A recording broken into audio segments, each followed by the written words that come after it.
Good, we can start. GIST Alliance members, distinguished guests, ladies and gentlemen, thank you for attending the Sustainable Development Goals Investment Fair.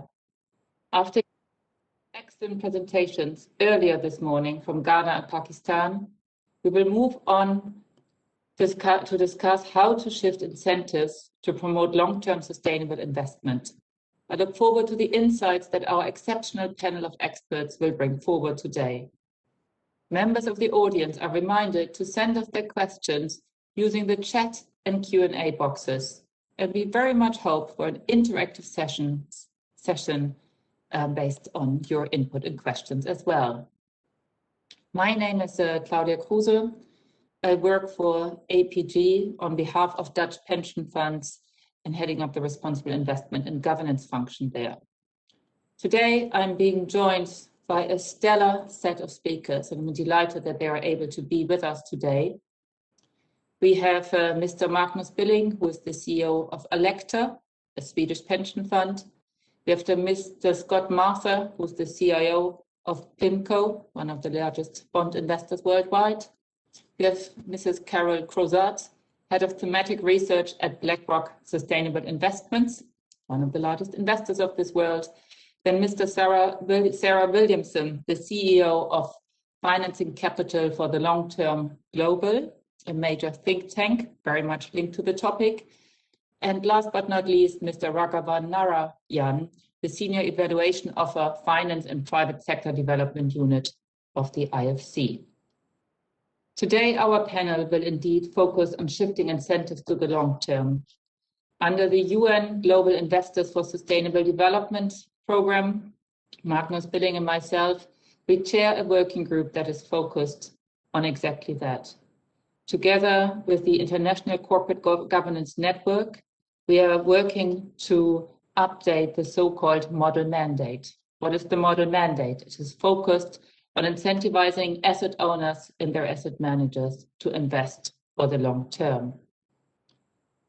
Dessa, if you could please share the introductory chart that we want to use to illustrate what our panel will look at. It is a complex ecosystem where there are a variety of sources of funds coming from households, governments, companies, development assistance, which through financial markets, institutional investors, financial institutions, capital markets, who provide funding to companies to different kinds of instruments. These funds get deployed and they lead to real world impact that could be through investment, to income, to employment, but also, of course, environmental and social impacts that we see. These players do not operate in isolation, but of course we have regulators, policymakers, and communities playing an important role. This is sort of the context in which we would like to discuss how to shift incentives to the long term today. Let me start with you, Scott.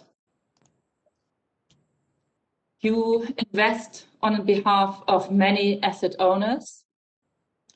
And I think it would be interesting to get your perspective on what are the most important changes to incentives, to mandates or governance frameworks that would shift behavior of asset managers to a long-term perspective and create greater alignment with long-term value creation.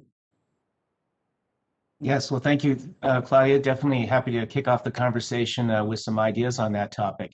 But first, let me congratulate the United Nations for convening this important conference and investment fair. I think it was just yesterday that UNCTAD released some concerning data about investment into developing countries, which that aligned with sustainable investment fell apparently about 30% in 2020. And of course, that undoubtedly is because of the pandemic. But it makes financing sustainable development, the SDGs, all that much more important.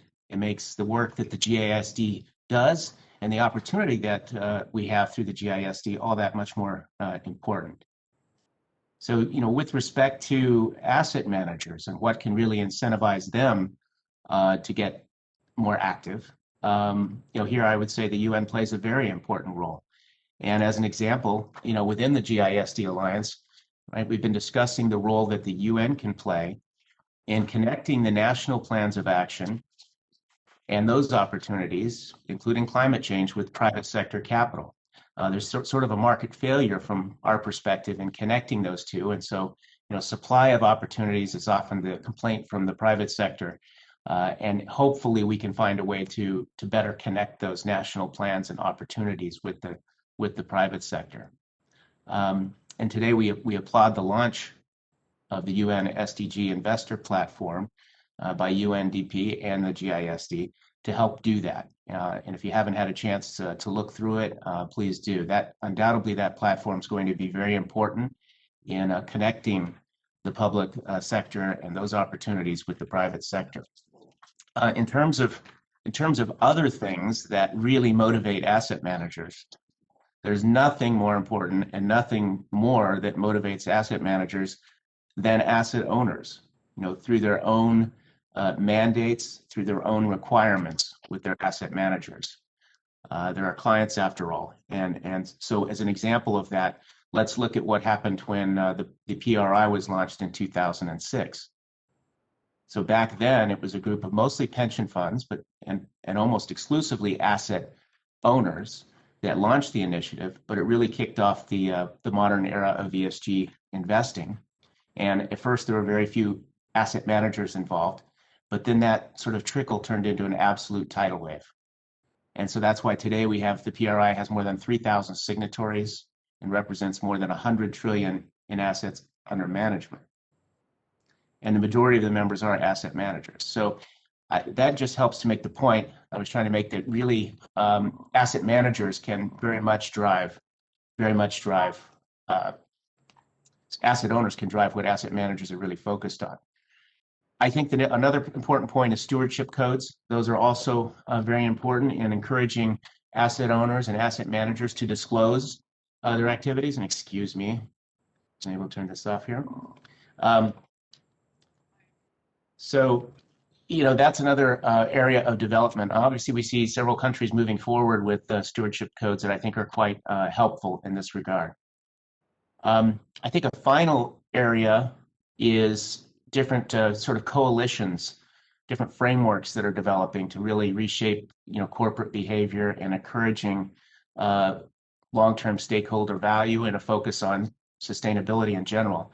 And here a great example is, the UN Global Compact, right, which continues to grow rapidly, represents 13,000 companies in 160 countries. And we see more and more of these companies retooling for the SDGs, and issuing many new instruments, things like SDG-linked bonds and loans, which we think at PIMCO will ultimately turn into a multi-trillion-dollar asset class, much bigger than the green bond market. Another example of these types of initiatives and sort of coalitions, if you will, is the UN Global Compact CFO Task Force. And I'm very pleased to co-chair that along with Alberto from Enel. And really that's the idea of working with chief financial officers to figure out how to incorporate sustainability into their own investment decision-making and value creation, and also to look for ways to link that to capital market instruments to bring in more private capital through things like SDG-linked bonds and loans.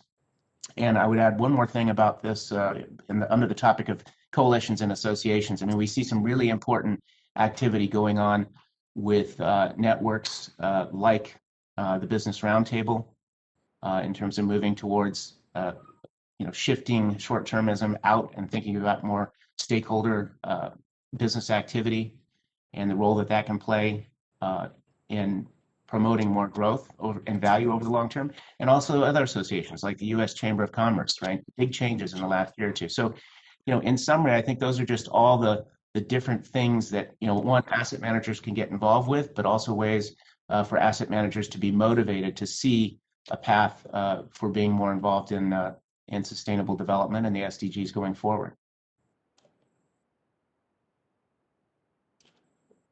Thank you very much, Scott. That was a great introduction, I suppose, also to the importance of collaboration and industry-wide efforts, that one really can't do it alone. But that standards and clear principles help to drive change across the industry. Let me turn to Carol Crozat from BlackRock next. BlackRock has, you have made some very strong sustainability commitments. And what would be really interesting for us to understand is, how do you integrate SDGs into your incentive structures, and what do you expect of investees?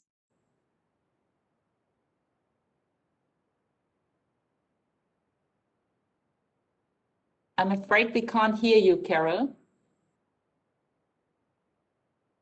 Sorry for that.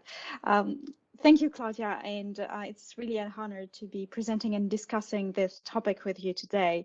Indeed, the UN SDG is a framework that helps embed sustainability objectives into investment, both on the strategic allocation and the security selection aspect, as well as in the voting and engagement one.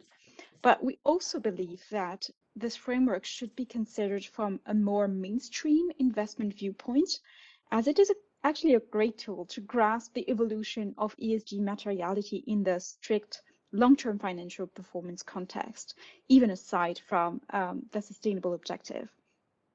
In that sense, we see that the country goals, by showing us the direction of travel, can serve as a guidepost for the development of our ESG materiality views that are at the heart of the ESG integration process.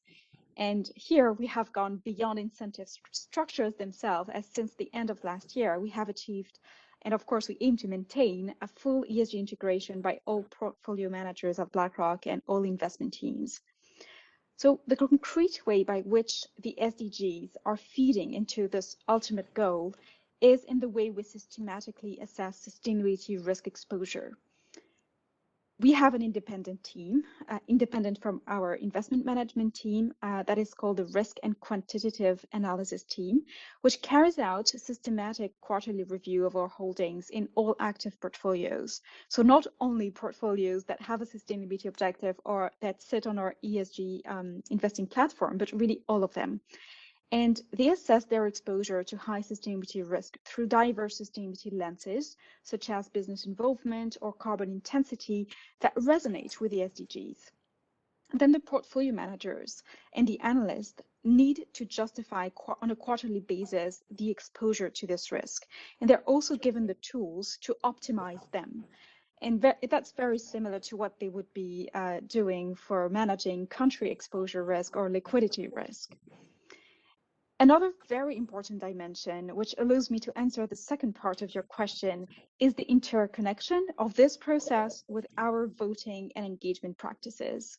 So the companies that we assess after review and dialogue with our stewardship teams which are not sufficiently managing ESG risk, are not only facing the adverse voting action at annual general meetings, but they also are integrated in our heightened scrutiny watch list, and thus they will be exposed to potential divestment.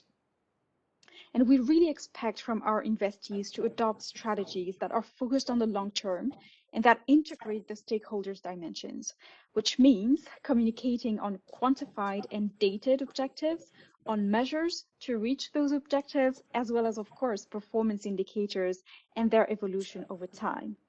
And in the past 2 years, we've been mapping our engagement priorities with the UN SDGs. And on top, of course, of traditional corporate governance concerns like remuneration, incentives, or board effectiveness, we also include climate action, natural capital, and biodiversity, which is very much at the heart of the SDG goals, human capital, and human rights, of course, including diversity issues.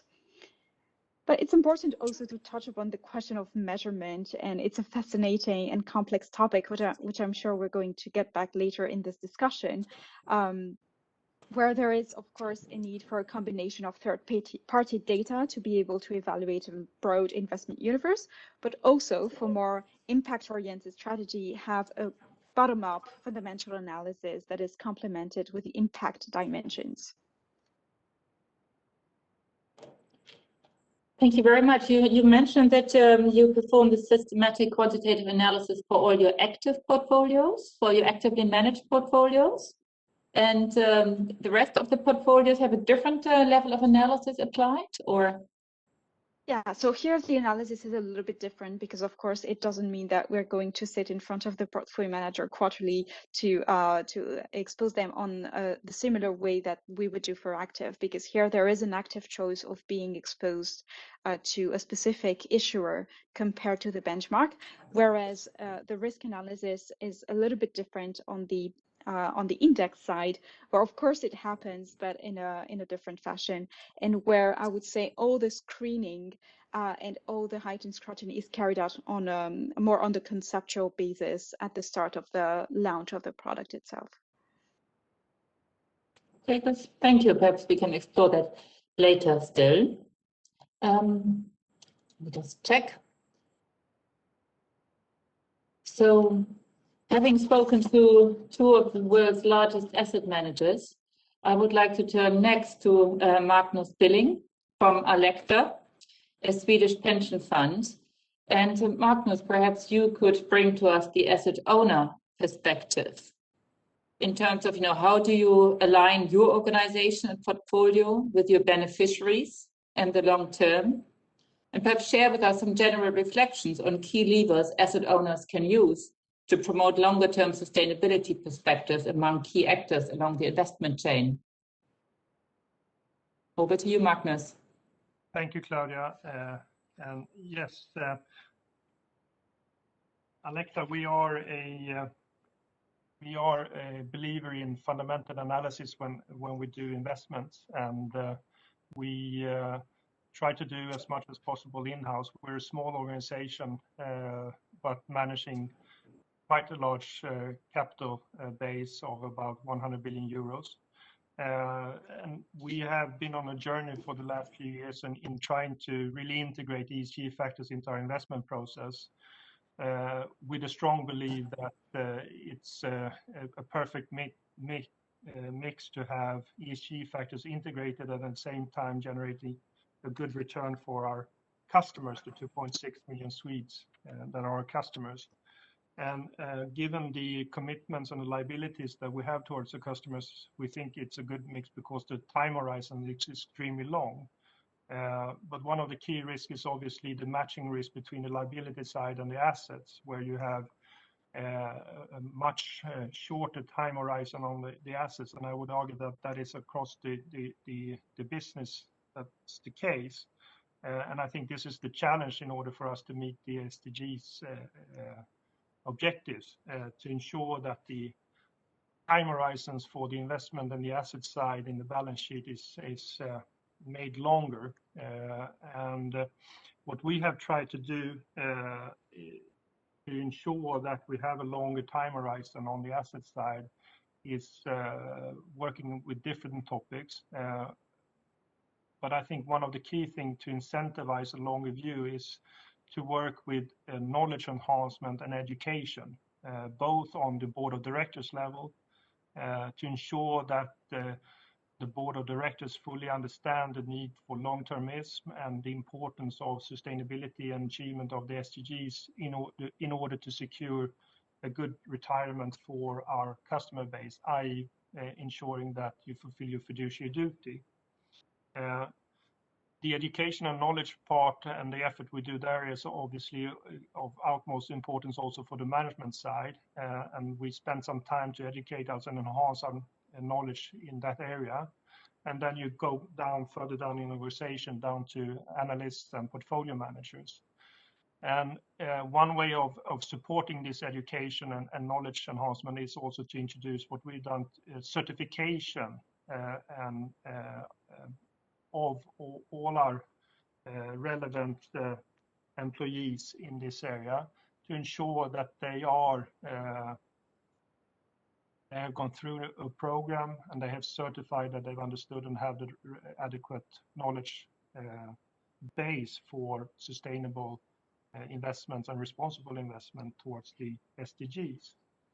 So that's one thing. The other thing is obviously remuneration, but I would look upon that as more of a tool to support the achievement of the SDGs and create long-termism rather than a silver bullet. And the reason why I say that, I think at least in the Nordics, the trend is more towards a fixed salary rather than variable remuneration for asset owners today. And you also have the factor that an employee does not stay for, I mean, the average turnaround of an employee is maybe 7 to 12 years. And that is a short term in itself, considering the need for long-termism and the alignment with the liabilities and the achievement of the SDGs. So it's a tool, but it's not a silver bullet. The third thing that I would like to bring up here as an incentive is obviously how do you source your data and how do you work with the data. And I think for us it has been important to set a little bit of a tone from the top on this topic by ensuring that you do top-down stress testing from the board of directors and management on your entire portfolio based on a number of scenarios on achieving the SDGs and in particular the climate objective of net zero. And that sends a clear signal that well, the outcome of our stress testing is showing that the market value of some of the assets is not in line with the market value shown in the marketplace. And the reason there being obviously that the carbon price that you use and discount home create a discrepancy. So fact of the matter being that transforming externality into internalizing that into your business model create a discrepancy. There you have the need for data, the need to understand the data and the quality of data. That is an effort that the management of the board of directors needs to be supportive in order to have true integration into the investment process. So that's one thing. From the last thing I would like to bring up here is that top-down approach can then support and incentivize the portfolio managers to engage with the issues. Because what you present to them with this top-down stress testing is, again, the discrepancy that I talked about, and that requires some explanations and actions on the portfolio manager level. And that could serve as a very strong tool to engage with the issue and talk about, you know, how is the issue's business model adjusting and reacting to this data that we present with them? Is it an adaptation of the business model? Is it a topic of cost cutting for the issuer to ensure that the externalities being internalized can be managed? Or is it something that you can transform and channel through to your customer base?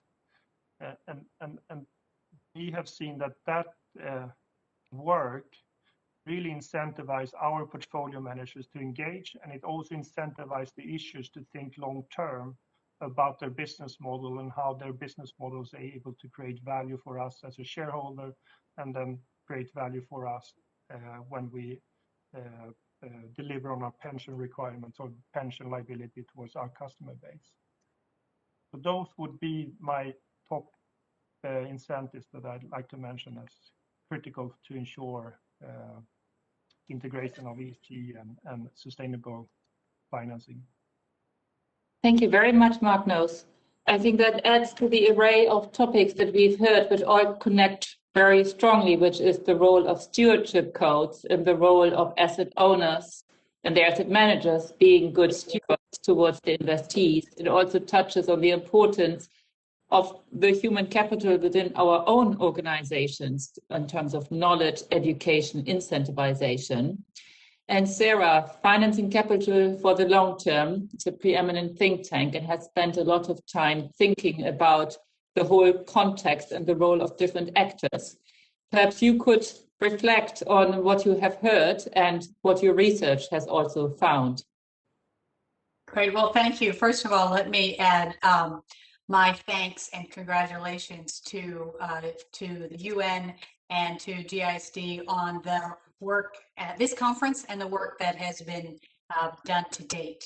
So FCLT Global, or Focusing Capital on the Long Term, for those of you who don't know us, is a nonprofit organization that links asset owners, asset managers, and companies with the goal of rebalancing capital markets to support a long-term sustainable economy. And so, of course, incentives are a very important part of that whole conversation.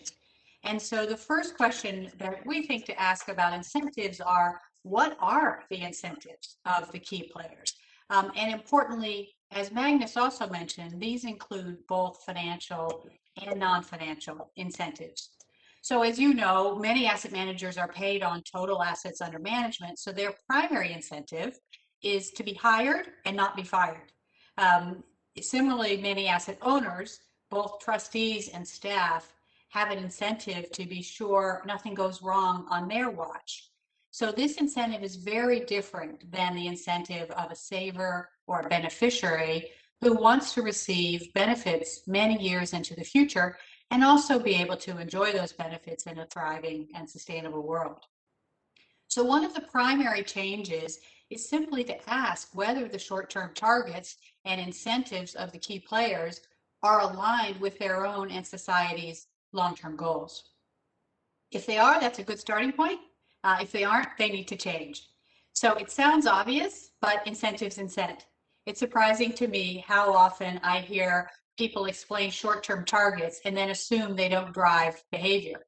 So for example, if an incentive is to limit deviation from a benchmark, a portfolio manager will stay close to that benchmark, underweighting, but still owning stocks of companies that they don't believe in for the long run. Or most asset managers write a quarterly letter to their clients that says something like, "Dear client, this quarter we returned 4.5% versus a benchmark of 4%, and then they're surprised that their clients are very focused on the short term. So let me offer a few very practical solutions here.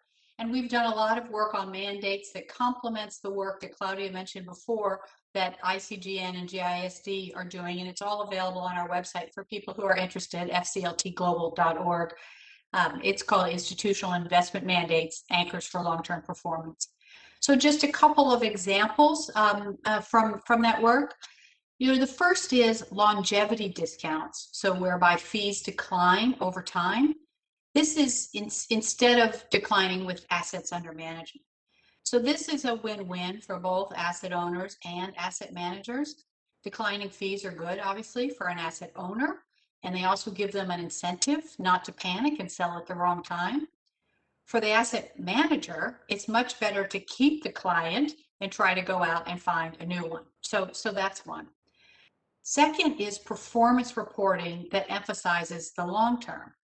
We know from the behavioral scientists that we focus on the first number we see. That's the way our brains work. So many strong long-term owners and managers like GIC or CalSTRS or MFS emphasize the 20-year or the 10-year or even the 5-year return in all of their materials, leaving the quarterly numbers aside or at least in a position of less prominence. The third thing is long-term contract terms. Having 5+ year contracts that can only be terminated in narrow circumstances leads to a longer-term mindset. Many asset owners say they are long-term, but they fire their managers if they underperform for a few quarters, and that leads to short-term behavior. And lawyers often want to build in easy ways to get out of a contract or maximize liquidity. But it's better to have a long-term marriage mindset, if you will, than a short-term dating one. And finally, if an asset owner wants an asset manager to focus on the SDGs in their portfolio, for example, they need to ask them to report progress against them, like Magnus mentioned as well. Even if there's no direct payment for hitting a specific target, the knowledge that a manager will be asked the question about performance against the SDGs at every meeting will focus their mind and ensure that they are considering their approach. Furthermore, it'll let the asset owners clearly see whether they and their managers are on the same page on the issues that they care about. So in my opinion, the most important change is really a prioritization of long-term sustainable value creation over the temptations and distraction of the short term. And every asset manager and asset owner can do that without any changes in any public policy. Thank you, Sarah. Before we hear the IFC's perspective, perhaps I could ask Scott and Carol to respond to some of Sarah's observations and suggestions. I'm really thrilled, Sarah, to hear about these very concrete examples, because indeed, I think we are dealing with a huge variety of asks and a huge variety of sometimes competing objectives in terms of taking into account the sustainability dimension, but in the same time, as one of the largest index provider, not going too far from the benchmark itself. So this is why we are engaged in lengthy discussions with index providers themselves to change the way that they construct those indices, and also to help them come up with more Paris aligned or more, I would say, decarbonized versions of these indices for us to be able to help our client transition to the more sustainable options. I think the question of the incentive actually can work both ways to some extent, as it's also our role as asset managers to be able to incentivize our clients and the asset owners into holding these strategies as well by, for example, offering them more accessible versions and providing them at a reasonable fee that is not actually more costly than the non-sustainable solution. But again, of course, expanded of that, we're very happy to hear about Scott as well. Yeah, happy to add some comments. I think Sarah made some very good points there. I mean, the whole interaction usually between asset managers and asset owners is far too short-term oriented. So I think some of the ideas that you presented there are very valuable. The whole marketplace sort of operates that way, and I would say increasingly so. The only thing that gives me some hope is I see so many asset owners and asset managers really trying to focus on getting people to do through all sorts of different incentives, and especially reporting on sustainability, as you mentioned, making that a mandatory requirement. Push that time horizon out beyond what has become just the accepted normal way of doing business. It's sort of been the way it's been for the past 20 or 30 years. So I'm encouraged, but all those ideas that you had, I think were very good ideas for changing that interaction between asset owners and asset managers. And similarly, I would comment, Magnus's idea about really having these, board level reporting and responsibility with respect to sustainability, and pushing the board's thinking also out is very, very valuable. Good, thank you. And we can take the time to delve a bit deeper later on in some of the elements, because it seems, if I understand it correctly, they are good ideas, but perhaps they are not necessarily trends that you see reflected yet in the market. Scott, if I interpret your comments correctly. Well, I see the beginnings of those trends, just because I see, these shifts towards, big associations, big groups of asset owners and asset managers talking about value creation through sustainability-focused initiatives, and thinking about stakeholder capitalism instead of the next quarter's earnings. So I think it's encouraging. There's definitely, in my opinion, a very big shift underway. What needs to happen is it needs to continue to grow exponentially, sort of as it has for the past 3 to 5 years, and then you'll see big changes, I think, in the way both asset owners and asset managers behave with respect to short-termism versus long-term focus on sustainability and value creation through doing that. Good. Let's now turn to Raghavan from the IFC. The IFC has a unique position in terms of helping to create positive impact in developing countries.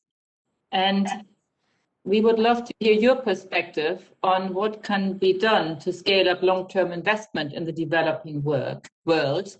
Are there particular incentives that you see work or could work, and what is it that the IFC is steering on, perhaps? Thank you, Claudia. Let me take this opportunity to thank the other panelists for the enlightening remarks and the UN for the GIST work. Our focus currently is, as you know, COVID response is high on our priority list, followed by climate and supporting fragile conflict states. So these three C's, as we call them, climate, COVID, and conflict, are primarily on IFC's mind, and we're looking at lessons of experience for that in the short run. Let me start by sharing a little bit on the activities that we are focused on and what we've learned from the World Bank Group and IFC's experience so far. So the clients that we focus on are primarily EMD countries, and we do understand from our analysis that the potential for long-term finance is quite strong. So, using empirical analysis, for example, we found that most of the long-term capital flows are only at 30% of capacity that the countries can actually absorb. And we look at it from long-term actions that we need to take at the country level, the sovereign level, things that you're already familiar with: the market openness, the institutional quality, political stability, the depth of the financial sector, the competitiveness of the infrastructure that's in place, a skilled workforce level, even human capital development. So these are things that we look at it from a long-term perspective, and they take 10, 20-year views on how we shape the country's progress, and then we track them diligently on various indicators. Specifically on capital market development and long-term finance, supporting long-term finance flows, there are 5 specific actions that that we've learned have worked in client countries. They could be middle-income countries or low-income countries, but the most generalizable aspects are ensuring that the government and the market participants subscribe to this INFF strategy, the integrated financing frameworks linked to the SDGs. We hope there is enough commitment from both the public sector and the private sector on that. So that's sort of like a broad general point. So that's the first dimension. And we track progress on those aspects. Linked to that is the subsequent the sector strategies that need to be in place, whether it's in infrastructure, whether it's in housing finance, whether it's in SME development, agriculture, energy, et cetera, et cetera. So we look for those kind of sectoral strategies and the progress on those that are tracked. When there's commitment, these things tend to progress pretty well. So that's the first lesson. The second would be to go a little bit more micro, would be to look at the enabling environment, as we like to call it, whether there's well-functioning fixed income markets in that country. So we encourage, for example, and we support both through lending and advisory work, establishment of credit rating agencies, strengthening the regulatory supervisory capacity of the debt management units in the Ministry of Finance, for example. All of these things at the sovereign level. For the firms and corporate support that IFC engages with, it will be on promoting a good investment climate. So the lessons we've learned there is tax treatment of the innovative vehicles that the asset managers or asset owners might be involved with.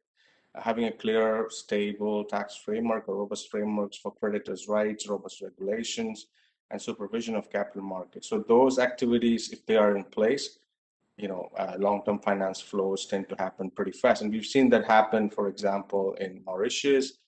We are seeing it in Rwanda. We've seen it in Jordan, last year, even despite the coronavirus. So those are some interesting country-level examples. Kenya, it's happening slowly. The third lesson, I would say, is on the availability of long-term financing instruments. Now, what we found works is when IFC facilitates or catalyzes these multi-origin platforms or multi-origin instruments for specific sectors, whether it's in the solar, renewable energy space. I know Scott mentioned the UNTAD report, and as you probably know, renewable energy was the only sector that sort of stood out from the suppression of these long-term financial flows. So the IFC has successfully, built standardized documentation for long-term solar program support at the country level, and that's an interesting lesson for us. And the platform approach that we've seen work or comes in the form of what we call as an MCPP, a managed co-lending platform. We've done very well in finding co-sponsors with both sovereigns and private corporates. So, for example, PBOC, the People's Bank of China, worked with IFC in a platform approach to support emerging market countries, long-term financing, 12-year loans, some equity in some places. So that's worked very well. Similarly, we're working with Allianz on the insurance side. That's also a platform approach that's progressing well. So these are some interesting lessons on the instrument side of things. If we go further down, we also want to incentivize sufficient demand for investors, like panelists on this in this particular event. So we support on the enabling environments investment framework for institutional investors, and those frameworks and benchmarks, when they're in place, they seem to have supported. Alignment of this risk return appetite is another area we tend to focus a lot on. What kind of risk sharing mechanisms we should support to de-risk a particular project transaction or a platform approach? What kind of guarantees we can provide both on the sovereign side and on the corporate side? So ensuring demand by institutional investors is another area where, I think we've learned a lot of interesting lessons. And largely, I would say the last point, the fifth lesson is when we leverage our knowledge base, when we leverage our instruments and platforms supported by knowledge, and we are able to capture the best practices from various regions, then I think we tend to do relatively well with our clients. So, for example, bringing in best practices on innovative instruments from Asia into Africa or from Latin America into Africa. So sharing these best practices, knowledge, and leveraging global efforts through the UN system or through our own networks, that would be another fifth and interesting lesson. So these are kind of like a high-level points. So I'll stop here and pass the floor back.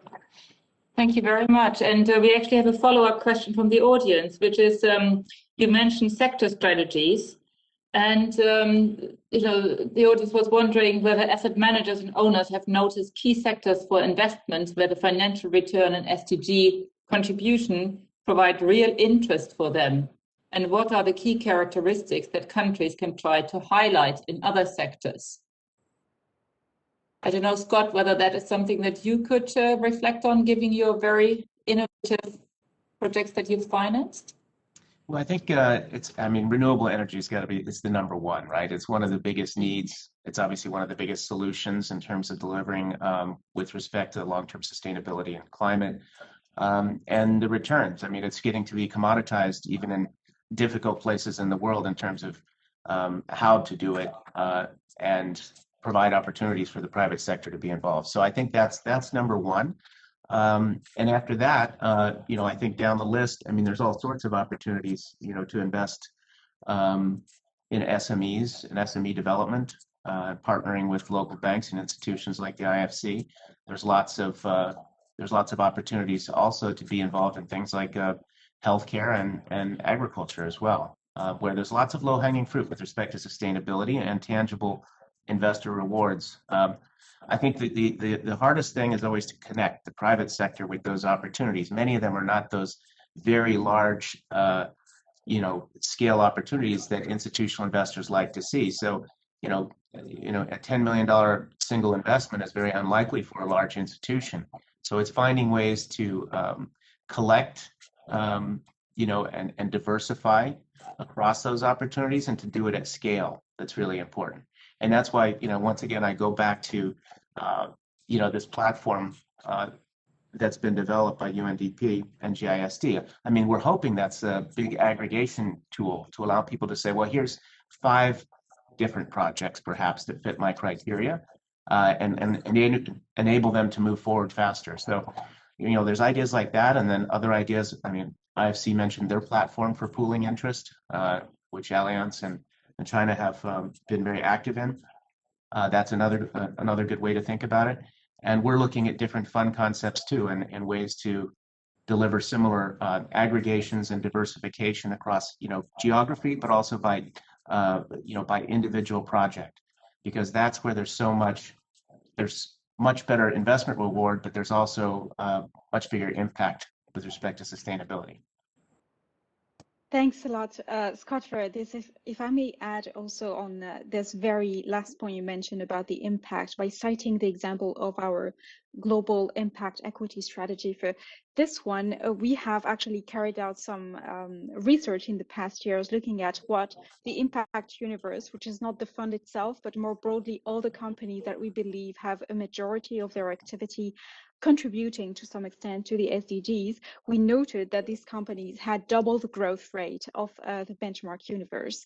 So we believe that there's a lot of other objectives beyond, of course, green energy. That is the obvious answer for this type of question, that can afford superior growth and hopefully also returns. But you need to make sure, of course, you have other aspects like good governance that are also respected, because we should never go into a theme, into an investment just because of the theme. So amongst the different topics and sectors that I would highlight as being represented in this strategy, I would say public health, obviously, which has been performing well, of course, in the last year context, but which offers still a lot of opportunities. Everything around financial and digital inclusion, around sustainable food, around water and waste, as well as the sector of education and skilling, affordable housing, and within the climate theme, not only the renewables and green energy, but also everything around efficiency, electrification, digitization. I think the last one I would mention is safety and security. So safety from our food, safety from our products, but also more broadly, of course, the way that we manage safer and more agile supply chains, for example. Thank you. The audience was also interested in, Sarah, you introduced the theme of sustainable value creation, and Scott, you echoed that you see signals of this shift, or a trend that this shift, that we're moving in that direction. And the audience was interested in, what is the reason for that shift that we see? What triggers it? What are the key factors? And I'd be interested. Yeah, I can start with some of those, and I'm sure Scott's got other ones. I mean, I think there are a couple things that have led to this. The conversation, as a couple of people have said, is very different than a few years ago. A big part of that, of course, has been Paris and the focus on climate. I also think from an investment point of view, to be frank, the sustainability or ESG labeled investments have become a new area. And so anytime there's a new area in the investment world, people think about that and how does that work, and it generates excitement, and there's a lot of growth in that space. So I think that is beneficial. I think the other important thing that is going on is a rethinking of what one's fiduciary duty is. And I'm a big believer in fiduciary duty, but there is sometimes a sense that there has been historically a sense that pursuing ESG in investments was a trade-off against one's fiduciary duty. But I think increasingly now what we're seeing is a recognition that it's actually one's fiduciary duty to think long-term, and that it's not a trade-off to do sustainability as much as it is an investment in sustainability. I mean, think how ridiculous it would be to invest in a bridge or real estate on the coast and not think about where the water level was going to be. That would be imprudent. So I think there's been a little bit of a flip, which is very powerful, from this being a trade-off mindset to short-term trade-off mindset to a long-term investment mindset. And once you put it in long-term investment terms, then an investor can think about that in the ways they think about any other risk. It's a classic risk-return trade-off. And so I think that change in conversation is driving a lot of the ability, at least for many institutions, to be able to shift assets. And I would very much agree with those comments. I sometimes describe it as, it's a mega trend that we can see in the asset management business, and that the year-on-year increases in interest from both everywhere in the world, from retail to big, large institutions, continues to shift in that direction, and for a host of reasons, many of which you cited. And I think also, the pandemic itself has really opened a lot of eyes in a lot of areas to the fragility of our system, our economic models. And of course, that immediately focuses the mind for many people on climate, which increasingly people realize, if we just continue on with the same sort of development that we pursued for the past few decades, it's not going to be sustainable, and it's going to create tremendous hardship. So that's really changed people's mindset. And I think there's another group of investors that increasingly see, this is one of the biggest investment opportunities, of our lifetimes, because we know the investment that's ultimately going to be required, the innovation that's required, but it can also be very, very profitable in many different areas. So it's early days in a lot of these areas, but when people look at, what's missing from the economic model, and you think about, all the research that's been done on how much greater growth, we could achieve if we solved some of these problems and mismatches, I think there's more investors that are focused on that and saying, well, okay, let's look at the solutions, and the payoffs maybe not are tomorrow, but the big payoffs might be 5 or 10 years down the road, but that's great. So yeah, that's a big shift. Magnus, would you like to respond to it?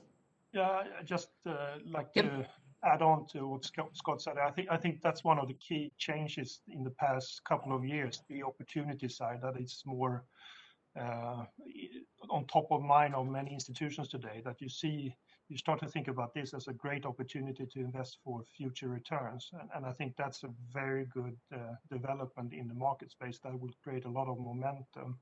The other thing I think is also creating a strong momentum right now is that we see the cost of capital for not being sort of aligned with SDGs or with sustainability goals is starting to become quite evident and concrete for many issues, and that will also create a strong momentum for this push towards aligning the capital allocation towards SDGs. So I think those are positive signs that are sort of connecting us to the power of the market forces, basically.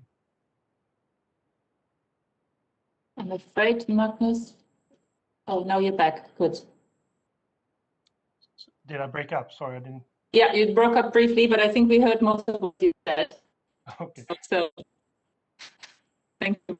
And actually, we are a panel of very sophisticated investors. And there is a question from the audience in the growth of the non-sophisticated investors and their increased power around markets, and how institutional investors like to interact with these non-sophisticated investors.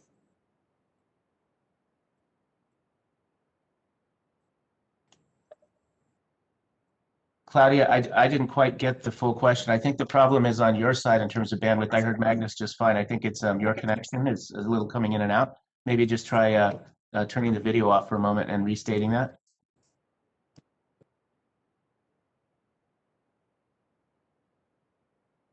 That Okay. sounds very good. Scott, If we lost Claudia. Yeah, can you hear me now? Yes, we hear you now.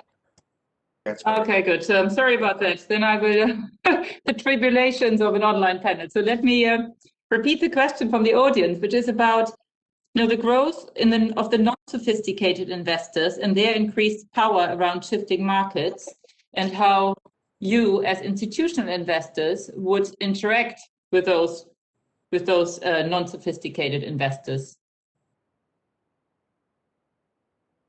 Well, I'm happy to start on that one and give it to somebody else, which is that I think one of the important things for large institutional investors, asset owners, and asset managers is always to recognize that they're often acting on behalf of somebody who's not sophisticated, and that sometimes the solution in the marketplace seems to be, well, let the end user make all their own choices, and that's very appropriate if they are equipped to do so. But oftentimes, for example, in a mutual fund or a commingled fund that's got a prospectus of 50 pages long, a typical retail investor frankly doesn't know what's in there. So I think one of the things that's really important is that the label on the investment product, or the cover of the book, is it matches what's in the book. And I think that's something that increasingly regulators are focusing on, and that it's important to recognize the responsibility of institutional investors to take on,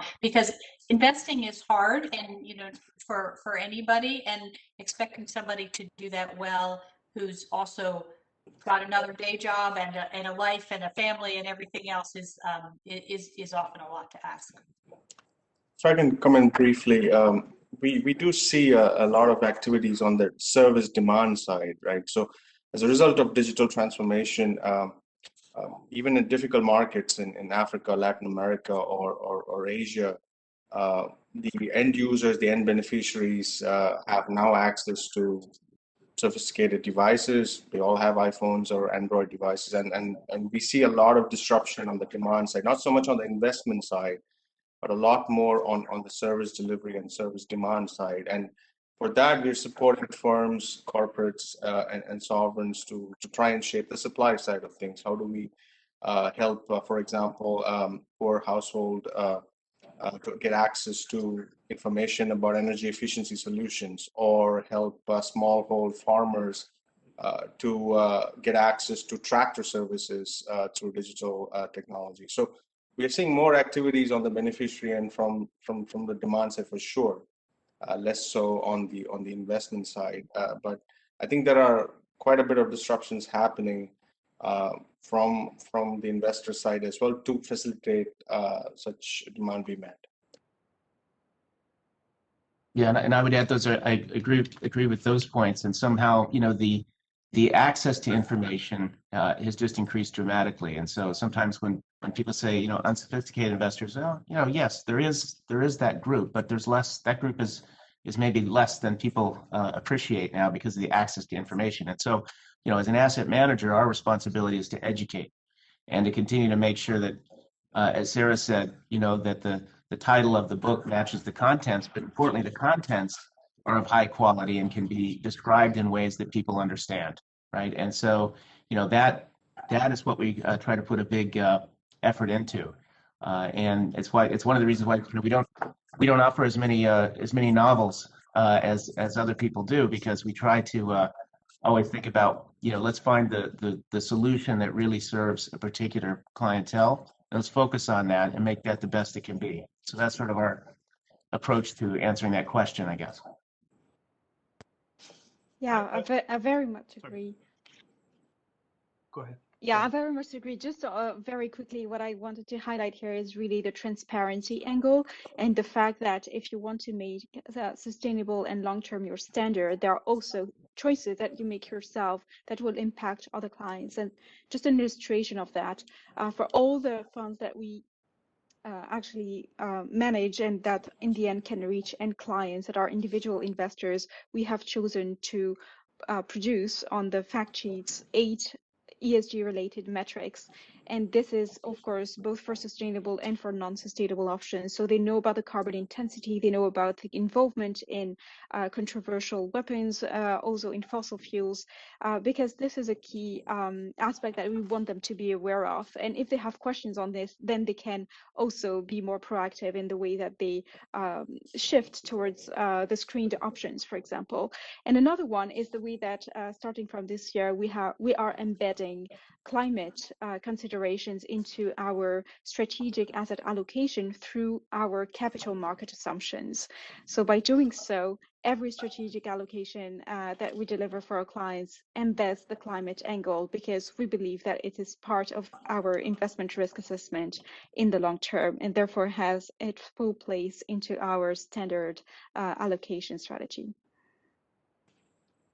Thank you. And I feel that we could be talking for much longer, since this is such wide and important ground to cover. However, unfortunately, we need to wrap up. So let me perhaps just highlight a few points just that might be worth highlighting, which is that the importance of connecting national plans with private markets in order to create investment opportunities, which was raised. The use of platforms like the one that the UNDP and GISD launched today at the SDG Investment Fair, or other aggregation platforms like the ones that the IFC has created, can really help for institutional investors to put capital also towards SDG opportunities in developing markets. And we could expect that SDG-linked bonds and loans will be much bigger than green bonds, and that's also something from our perspective, APG, that I can support. And the SDGs, in terms of country, are a signpost for ESG materiality more broadly, so they play an important function there. And we also understand that the matching risk between liability and assets is one of the key issues to address, how one could narrow that. And in terms of organizational alignment with the long-term, knowledge enhancement and education is key. Remuneration is only a tool. Top-down stress testing can really create the right kind of incentives also for portfolio managers to perform the role of being active stewards towards the investments. And that, of course, would be supported by stewardship codes, which we see being developed. Then clearly the whole time horizon between beneficiaries and savers who want real benefit in the longer term and some very short-term focus of those who invest on their behalf is one area to be addressed. And I think it was interesting to hear from BlackRock that you're also engaging with index providers, so with other market parties, in order to create more sustainable products and outcomes. And I like the three C's, climate and conflict, which is the IFC focus, and that access to information actually will enable also other investors to participate more in the market. With that, I hope you can still hear me if you can't see me. I would like to thank this excellent panel. Please join me in thanking Sarah Williamson, Scott Martha, Magnus Billing, Raghavan Narayanan, and Carol Cruzat for their contributions. And I think it was very interesting. And this now concludes the policy spotlight session on incentives towards the long term. And the SDG Investment Fair will continue with a very interesting panel on how to develop and implement SDG-related metrics. Thank you very much, and hope you enjoy the rest of the day.